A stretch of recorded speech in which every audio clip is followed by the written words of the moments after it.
What is going on, everybody? I'm your average gamer, and welcome to another Ragnarok DLC Valhalla video. Now, I keep making all these different build videos. I love every single one of them. I always try to find something new, but this video right here is going to be my favorite in terms of just building Kratos in the DLC. Now, a video I had made yesterday was talking about how the blades are the best weapons in the game, and I stand by that. The passive to the blades are just too good, whether it's cooldowns on runic attacks or being able to have your runic attacks do damage, building up your skill gauge significantly faster when hitting a burning enemy. Like, there's just so many good ones. And then you look at the spear and the axe, and there's a lot of setups that you have to go through. But there's no weapon in this game that can eliminate enemies faster than the axe. And I've been saying that, but not necessarily showing it. So this is pretty much what this video is. Ironically, when I went to go record or just to play for a bit, I wanted to make a stun axe build. The reason that's hilarious, though, is because the other day I wanted to make a spear stun build, and then ended up coming with a build out of nowhere that I absolutely loved. And the same thing happened for this one. So I'm just going to go in with the mindset of, hey, I'm going to just make a stun build and then just try to change it on the fly if I have to, because I tend to make the best builds when I go in with that mindset. I also wanted to do a full run, but again, I ended up just changing my build halfway through, so I didn't really see a purpose of doing a full run, because I only like doing those when I am trying to make a build, and then I end up, of course, making it work. But when you're trying to make a build work and you're not necessarily getting the things that you want, you know, it's kind of hard to showcase exactly what you're trying to do. But, you know, I could easily show you with the clips that I have from this video how good that this axe is. But yet again, like I said earlier, you need specific things and a setup, whereas you can use the blades, you can select anything and make it work literally all the time. For a while, I wasn't sure how I felt about the whole stun axe build, but as I was using it throughout this video, I can definitely see its purpose. For a while, I definitely was using it wrong. You know, a simple tip basically would be to take advantage of throwing your axe. I know that sounds like a no-brainer, but if you hit an enemy in the head, a lot of them are going to turn around, and then you can hit enemies in the back to inflict a lot of stun damage. You know, if you get Hell's Touch, that works. And then the newer runic attack, it's like the heavy runic attack where you bounce the shield off your, or bounce the axe off your shield. All that is great for stun damage. But again, like, in terms of doing damage and having it be super effective, there are way better builds.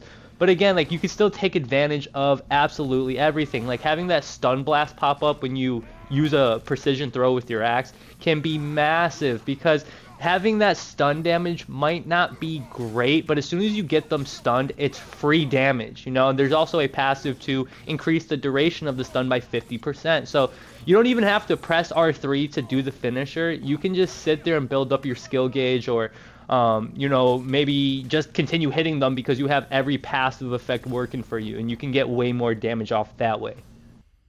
Now, some of my favorite items to use on the axe gotta be, you know, getting that Frost Awaken after any combo finisher. That is just super fun. And then you can even build even more off of that, where anytime you get an elimination with the Frost Awaken, it reactivates again. Which can be a little tricky to trigger, and it's not going to be that effective on bosses, but trying to basically have that recharge constantly can be super fun. You'll see that later on in the video that I get it to proc like 3 or 4 times in a row, and it was just cool to kind of do, and it was also really effective. But again, it's not going to be that great versus bosses. Another thing that's not going to be great versus bosses is getting strength after any elimination with the axe. Now, again, because you have to get the elimination, so if you're fighting one-on-one, you'll never get that to proc. Okay, so it sucks a little bit, and again, that's why I sit here and say the blades are the best, because you can use anything for the blades and have it work. And then again, the other 2 weapons just make it so you have to utilize everything given to you. You know, for example, like the spear, if you get Detonator's Might, before you go and just attack an enemy and get free hits off, it'd be good to throw your spear, activate the Detonator's Might, and get that strength burst, because that's going to go a long way. And, you know, it's the same with the spear. Now, another one of my favorite items to use in this entire game, not just for the spear, but the entire DLC, is Deep Freeze. So that's when you're switching stances and you press R1 3 times and you're just throwing the axe around you. At first, I was like, you know, I wasn't sure, but you finish that combo finisher off and you will have like this giant AoE ice explosion go off, and it's It's really awesome and it's super effective. And then you combo that with combo finishers and stuff like that. It makes it so much better. Another great one is hitting enemies while they're frozen grants a runic buff, and that can be really great. Anytime an enemy is status afflicted, your runic attacks do more damage.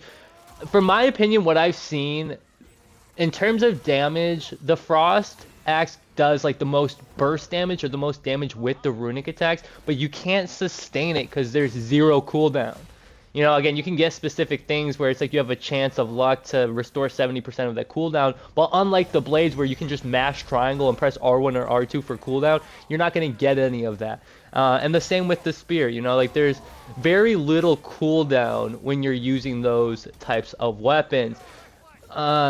And that's like, it's a bummer because I really want to make a runic attack build for the axe, but it's impossible in my opinion because the only cooldown item you get is off of a stun grab. You know, and if you're making a runic build, you're not going to be aiming for stuns in the first place. So it's interesting. I might have to like throw in some stun damage in order to have that passive happen, so my runic attacks can happen more often. I'm not sure. That's the one thing I actually do enjoy about this DLC is just experimenting and having fun. I honestly think that if I wasn't forced to use half the items in this game, I wouldn't even know how good a lot of them are. I say this because that's how Deep Freeze was for me. Like the first couple of times I read it, I was like, this doesn't fit my playstyle. I'm sure it's good, but I just don't care for it. And then, you know, after doing so many runs, you're eventually going to be forced to pick it up. And then I used it and I just immediately fell in love with it and wanted to make builds around it. I even did a combo finishing build to kind of showcase that specific move because I thought it was great. And then there's also another thing you can add for that where switching stances and then pressing R1 makes it so it does more damage. So it goes hand in hand. Another example I could give of being forced to use something and loving it is when I was making a runic build, I of course was focusing and catering to damage.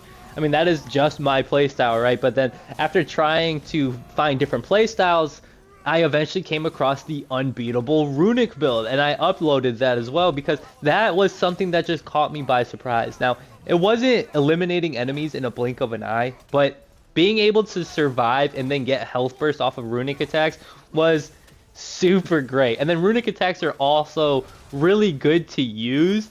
So you're going to do damage regardless. And then, again, the passives with that. So you do increase runic attack damage if they're status afflicted. It is super easy to inflict either burn or frost on an enemy. And then, you know, you just use your runic attack and it'll do even more base damage. And it was just nice, you know, because I went from making a magic build showcasing how strong and good runic attacks are to like literally having runic attacks in my mind be the greatest thing in this entire game because the play style was just so simple. You know, you could turn your brain off. I could give the controller to my son and he'd be able to play this game on this difficulty with the right setup. Anyway, that's going to do it for the commentary. Before I end the video, I of course have to say thank you. The support over the last couple of days has been through the roof. I've been doing this for almost 2 years, literally full time, trying to upload every single day. There isn't a day that goes by where I don't think of a video idea. I know a lot of you guys are here through God of War, and I understand that, right, for sure. But this isn't the only game I play, so if you're interested in anything else like The Last of Us or Spider-Man or Doom Eternal, like those types of things, I have playthroughs on those as well. I like to challenge myself, and you know, like that's just my channel in a nutshell. The best example I could give of this is I went and played Sekiro for the first time, and you can see me develop my gameplay and, you know, all that. The commentary's there, and then I ended up doing a Charmless run after some time, like after the New Game Plus and having fun with the game.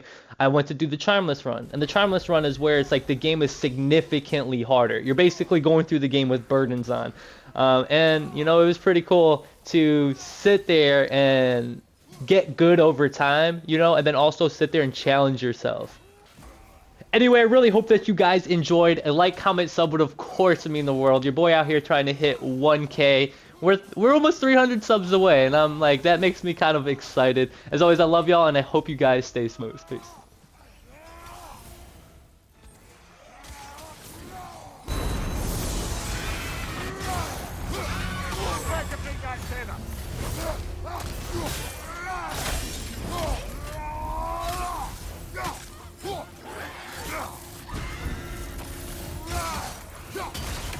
Rocket on the left.